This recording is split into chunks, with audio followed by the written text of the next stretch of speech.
Hi, this is Robert Parker, and first of all, I apologize that I'm not there in person. I twisted my back in an awkward way in Europe a couple weeks ago, and I've been getting extensive acupuncture and massage therapy and a couple injections trying to get it back to a shape where I can navigate in airports and not be in so much pain.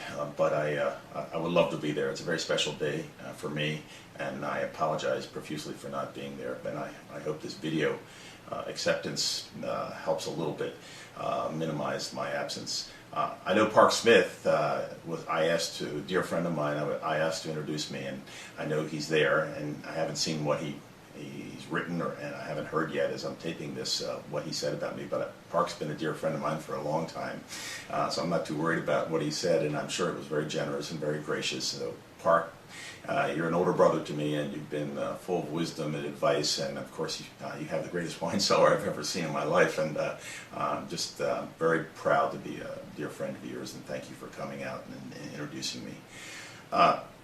Secondly, the Vintner's Hall of Fame. This is a very, very special occasion. It's a very humbling occasion. I never once in my life dreamed that I would be even eligible, much less nominated and then voted into such a prestigious, hallowed place. And certainly I thank everyone on the nominating committee and all the members who voted for finally putting me in. I have been reminded many times that I was a somewhat controversial choice, and I'll leave that for others to debate how controversial, but I do understand it. And I do want to say, though, that when I first went to California as a professional wine critic in the late 70s and early 80s, I was very skeptical of what was going on out there. I mean, of course, there were some great historic wines that had been produced, by the likes of Inglenook and by the likes of Joe Heights and Maya Camus and Mondavi. But overall, I was disappointed and frustrated, because there's no question that not only Napa Valley and Sonoma, Mendocino, but obviously the Santa Cruz, the Central Coast, all the way down to Ventura, is truly a Shangri-La for grape growing and for wine production. So my frustration early on was that I just saw an enormous potential to make great wine, and that too few people were doing it.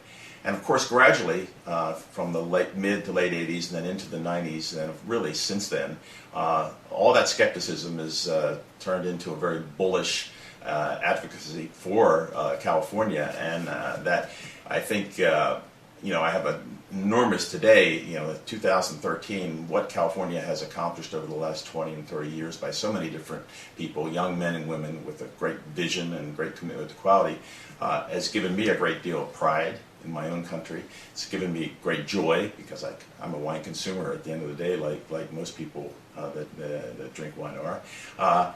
It's created a level of excitement that I never, ever imagined could happen. And it's inspired me, and I think that I don't know whether it's coincidence or whether it's just good luck shining on me that my career spanned really a golden age for California that continues to this day. And of course, we had a revolution in cuisine as well as wine that coincided and have been going on for the last 30 years. And I've been, certainly as a wine critic, I've been the beneficiary of this extraordinary proliferation of high-quality wines, world-class wines, that I never dreamed would have existed in the numbers they exist today, and in the reception they've received from so many consumers throughout the world. And I'm happy to have played a part, but I do think that when we talk about a wine critic, and I realize I'm the first wine critic to be put into the Hall of Fame, I think we do play a role, and we play one basic, I think out of what I would call much more important things, we play one basic, we're one basic component in the whole story, and the most important thing is not the wine critic. In fact, the wine critic is the least important thing. The most important thing is the land and the climate, I mean the so-called microclimate, terroir, whatever you want to call it. I think the people that are involved, the young visionaries that start with such great aspirations, and many of them fulfill those aspirations. And thirdly, the commitment that they've made and the execution. Those four things, I think, alone are so much more important than what I do. Of course, at the very end, there is the finished wine and there's the reception to it. And I think if there's a role to be played by a wine critic, it's there, and trying to help get the message out about what styles exist and what levels of quality exist. And that's perhaps what I've done and tried to do well. I've been very lucky that I've found something in life that I loved And that my wife often accused me of dreaming about it. So anyhow, today I realize I've crossed a sort of a line that hasn't been crossed before, that I'm the first wine critic in the Vintner's Hall of Fame. I certainly hope I'm not the last, and I hope that the members are always going to give any conscientious wine critic with a broad view of things and a view toward quality in the future, a chance to get into this very special place.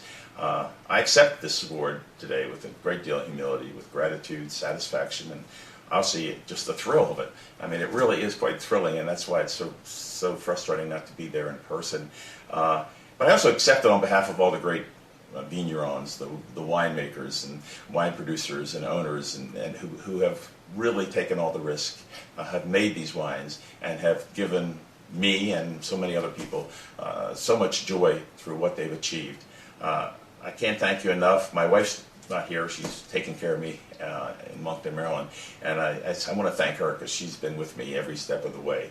Has been an extraordinary, important person in supporting me, and obviously I've been married to her for now it'll be 44 years this July. So to all the California winemakers, to all the members of the Vintner's Hall of Fame, the voters, the nominating committee, I thank you from the bottom of my heart. I'm truly, truly touched by being admitted, and I hope that everything I do from this day forward will justify your confidence in me. Thank you very much.